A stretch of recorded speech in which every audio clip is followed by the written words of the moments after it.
Hello everyone, good morning and welcome back to Sports Today. We bring you this video every single day where we'll talk about things that have been happening in the world of sports whilst you were catching up on some sleep, because whilst rest is important for all of us, well, the world of sport never really sleeps. There's always something or the other happening. So without further ado, let's just check in quickly and see what has been happening in the world of sport. We'll start with some cricket news, and the BCCI have in fact put out a nice little video where there's like an interaction of sorts between Virat Kohli and Rahul Dravid. The entire thing is pretty good, so I'd recommend you check it out. But one of the more interesting things which Kohli talks about was the fact that he hadn't been happy with his recent form. Why? Because not just the fact that he wasn't getting to 100, but he said that every time I'm scoring 40, 50, I believe I need to be converting that into a big score, and that wasn't happening for one reason or the other, and that's why I was sort of feeling a bit of a desperation to get 100. He's saying it's not normally something that happens to a lot of you, but when you keep hearing it from people that we're wanting 100 from you, that desperation to get a big score can actually kind of get to you a little bit. I wanted that monkey off my back. Luckily for him, got some good batting conditions in Ahmedabad and was able to make the absolute most of it. So in that sense, good on Virat Kohli, good on him that he's finally getting back that all important confidence in himself as a batsman and getting the big score that his recent batting performances had actually justified. Sticking with news relating to the India-Australia series, David Warner, who in fact you'd remember had missed out in the last two test matches due to a hairline elbow fracture as well as sustaining a concussion, will be back in India for the ODI series. He's going to be back in contention, and head coach Andrew McDonald did say that he will be there. He's going to be part of our plans. In fact, Warner also has taken to social media. He's arrived at Mumbai, which is of course the venue for the first ODI of the 3-match series. So it's interesting because Warner during the test looked all out of sorts, but his recent white ball form has actually been pretty good, especially in ODI cricket. That being said, his white ball, his form in India in general has never been good. So maybe no time like the present for him to course correct as far as that is concerned. Sticking with news in the world of cricket, and New Zealand have named Tom Latham as their skipper for the ODI series that will follow the tests against Sri Lanka. The reason for that is because most of the senior players in the New Zealand squad, including the likes of Kane Williamson, Tim Southee, Finn Allen,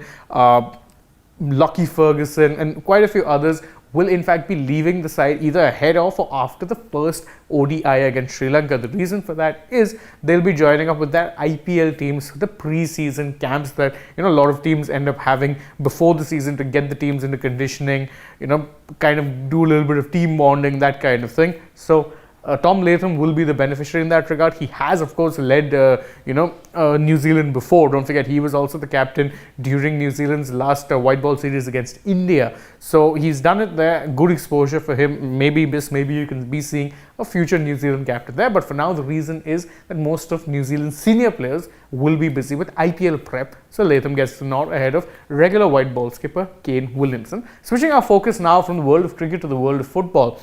ATK Mohun Bagan have reached the final of the ISL after the second straight semi-final actually went to a penalty shootout. Now remember, the first leg of this semi against Hyderabad FC had ended 0-0. The second one also ended all things square, and we ended up going to a penalty shootout that the Mariners won 4-3. This means that potentially Mohun Bagan are looking at becoming champions of India once again, and in recent times they have of course been one of the better or operated clubs in not just Kolkata but in India, definitely better than the pictures of dysfunction that have been painted in, say, their rivals East Bengal.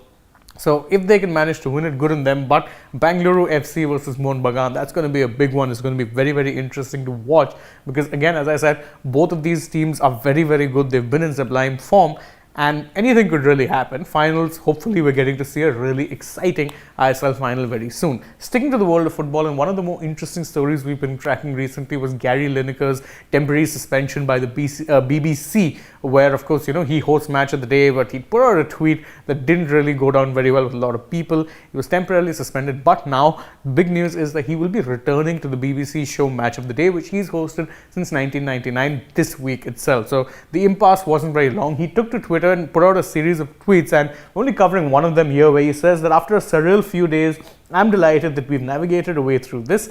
I want to thank you all for the incredible support, particularly my colleagues at BBC Sport for the remarkable show of solidarity. Football's a team game, but their backing was overwhelming. He said a lot more things. We'll be doing a separate video on that, so keep an eye out for that. But it's quite clear that he's really happy to be back on BBC Match of the Day. And truth be told, most people would in fact be happy to see him back, given he's been the face of the show for so long at this point. More football news, and Manchester City manager Pep Guardiola has admitted that Champions League success will be the metric that he is judged by at Manchester City, or why his tenure will be judged by. Now, it's no secret that under Guardiola's leadership, City have become an absolute machine at winning Premier League titles and even domestic cups. But that Champions League victory has been elusive. The closest they came was in the 2020/21 season, when they made it to the finals but lost 1-0 to Chelsea in the Summit clash. Now, Guardiola has said that I don't agree with the assessment, but it is fair to say that my tenure will be judged by how it is the team does in the Champions League. And if we don't end up winning at least one, it will be said that my tenure did fall a little bit short. Switching our focus now from the world of football to the world of, well, plenty of other sports really.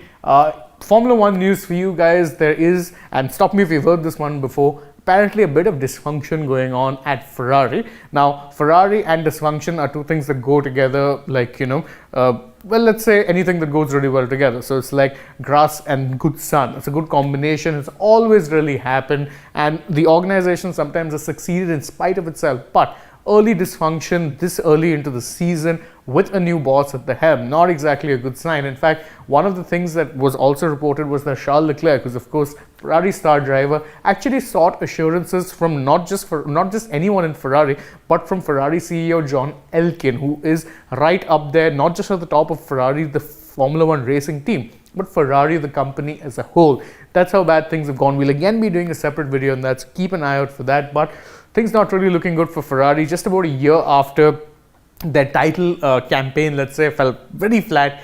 Doesn't look like 2023, at least for now, with the early signs, could be getting a lot better.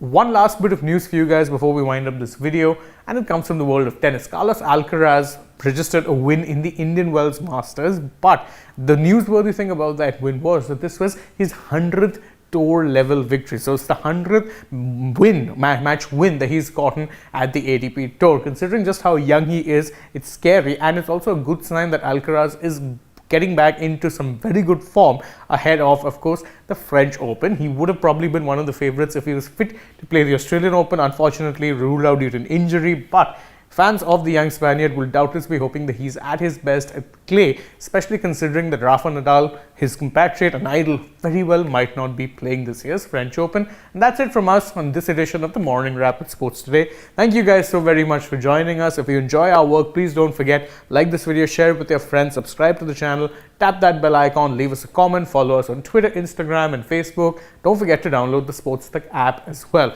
Also, stay subscribed to the channel and go ahead and check out a few other videos that we've done. For now though, from my side, goodbye.